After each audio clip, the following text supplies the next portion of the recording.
So this is going to be a quick kind of review of the Vortex Crossfire II rifle scope in the 6 to 18 by 44 millimeter configuration.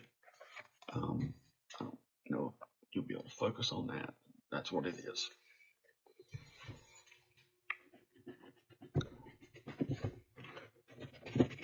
So I'm going to open the box kind of quick. This is not the only one of this model I have. I actually have a couple of them. I just bought this one for something new that I just picked up. So I'm going to go kind of quick and get it out of the paper so we can kind of talk about it.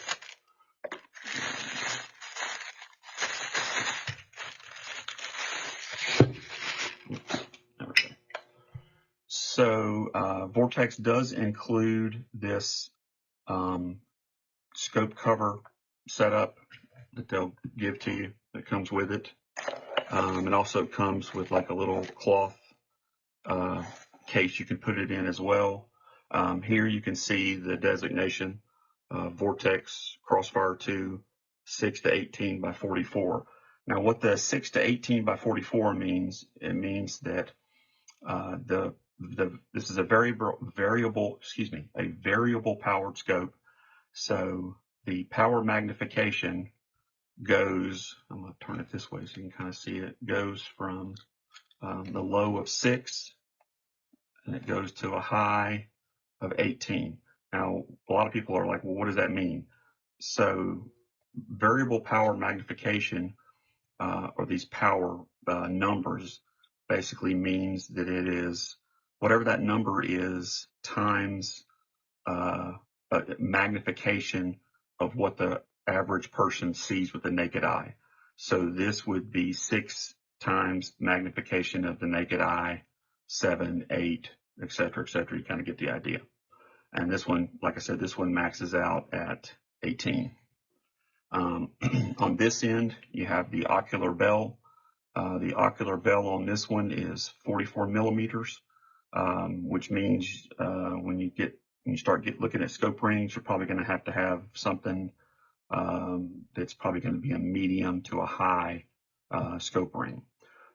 This one has adjustable objective instead of side focus.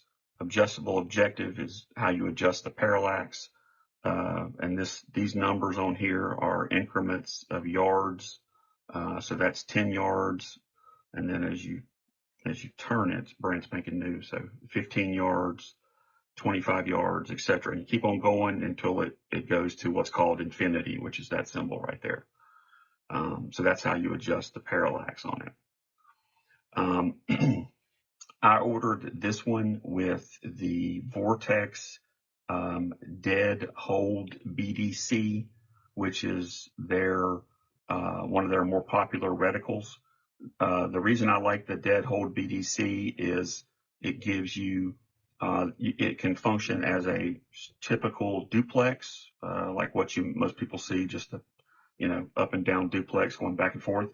But if you wanted to learn how to take advantage of the BDC drops, you can also use the BDC marks to shoot at longer distances and adjust for the holdover that you would need to still be on target.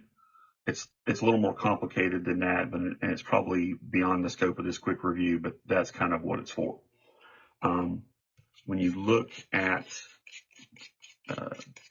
you take off the turret caps, you've got 1-click adjustments on this equal 1/4 MOA at 100 yards. So every time you click the adjustment, and if you're sighting it at 100 yards, it moves 1/4 of an inch. Same thing on the other adjustment too. You pop it off and you'll see it's exactly the same thing. Same thing, 1/4 of an inch. This is not my first one of these. I mentioned that before. I've had a couple of these. If you're not familiar with the Crossfire II series, Vortex Optics has a wide range of scope models, and they start at what I would call their entry level, and then they go all the way up to their top shelf stuff, which is typically the Razor series. The Crossfire II is not Vortex's absolute kind of lowest entry level scope, but it's right there along that line. That doesn't mean it's a bad scope. It's just an entry level model, and that's sort of validated by the cost of it. It's not an overly expensive scope, but the optical quality on these to me is surprisingly good for the money. I will say that it's got about 3.5 inches of eye relief where you would be looking through the optic here. The eye relief is a little bit sensitive in my opinion, but that's really probably my only kind of complaint.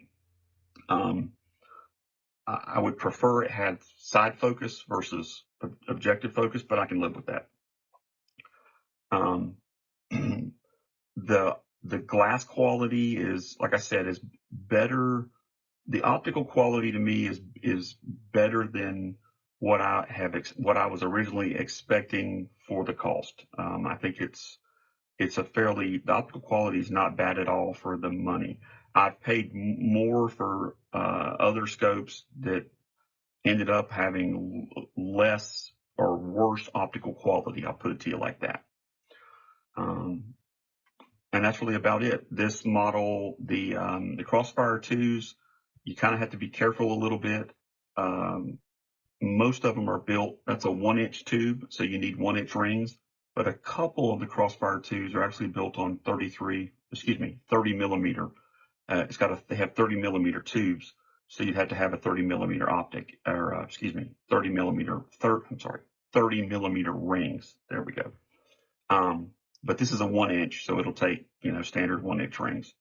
The only other thing I would talk about, and Vortex mentions it a little bit right here on this little warning, when you attach the scope, when you mount the scope in the scope rings, they warn you not to exceed 18 inch-pounds of torque, because the body of this thing is aluminum and it will compress, which will distort the image. So just keep in mind, you can't exceed 18 inch-pounds of torque with these. I'm sure some people are probably going to want to know where they're made. These are made in China. And it's marked right there, made in China. And that's not uncommon. There aren't that many optical makers that still make scopes and any type of sporting optics in the United States. There's a few select ones, but not that many anymore. But if you were looking for a higher powered scope in the 6 to 18 range, and like I said, you don't want to spend a ton of money, this is not a bad model at all. I have not been disappointed with it.